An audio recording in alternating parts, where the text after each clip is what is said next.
Je m'appelle Sarah, je suis du Maroc et avant mon arrivée au Canada, j'ai exercé comme infirmière au sein de l'hôpital universitaire au Maroc dans la réanimation des brûlés et de la chirurgie réparatrice pendant 3 ans.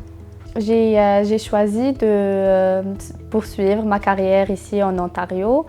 Tout simplement parce que c'est une province avec une forte demande en soins de santé et qui donne beaucoup d'opportunités pour les infirmiers qualifiés et surtout les infirmiers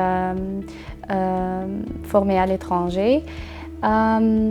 Aussi, ils valorisent les compétences et les capacités francophones de plus qu'anglophones. Et ça m'a permis d'exercer dans les 2 langues officielles du Canada. Pour obtenir l'équivalence, il faut passer par plusieurs étapes.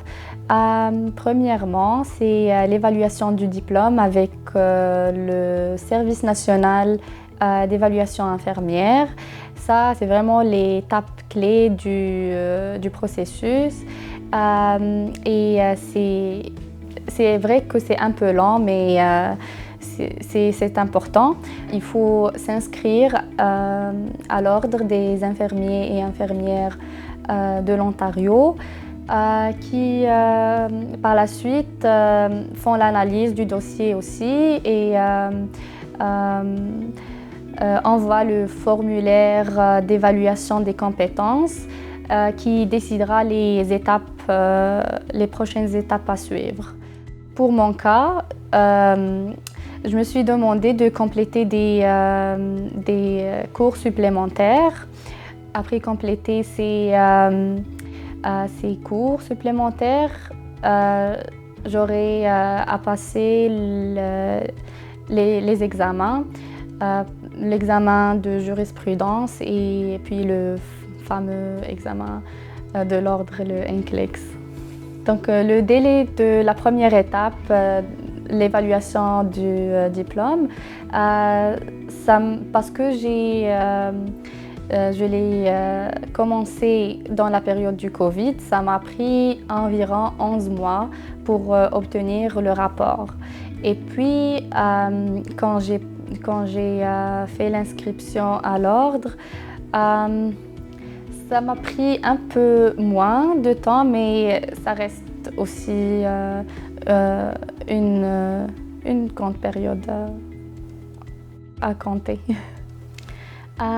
Les plus grands défis que j'ai eus pendant le processus, c'est premièrement le temps d'attente qui était beaucoup plus lent parce que vraiment chaque étape prend plusieurs mois. Et aussi la complexité des affaires administratives, le remplissage des formulaires, la compréhension des documents nécessaires et l'envoi des documents. Et aussi mon adaptation au vocabulaire médical anglophone, c'était un peu difficile au début. Les obstacles que j'ai rencontrés sur le côté financier étaient un peu difficiles aussi parce que il faut vraiment payer chaque étape. Donc il faut bien se préparer en avant et de planifier son budget.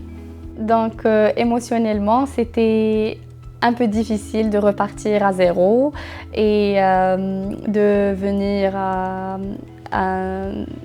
un différent pays avec une culture différente et tout. Et aussi le processus semble un peu lent et irréalisable, mais avec la patience et la persévérance, on a pu dépasser tout ça. Et maintenant, je travaille comme une infirmière autorisée depuis à peu près une année. Les différences que j'ai remarquées dans le système de santé de mon pays, le Maroc, et ici en Ontario, Premièrement, ici au Canada ou en Ontario, les infirmiers ont beaucoup plus d'autonomie dans la prise des décisions et aussi l'utilisation des technologies et des dossiers médicaux électroniques ici est bien plus avancé. Le conseil que je peux donner à ceux qui vont commencer ce parcours, de bien planifier chaque étape avant de commencer, même avant d'arriver au Canada, d'organiser son budget et aussi de chercher de l'information, de se renseigner bien avant.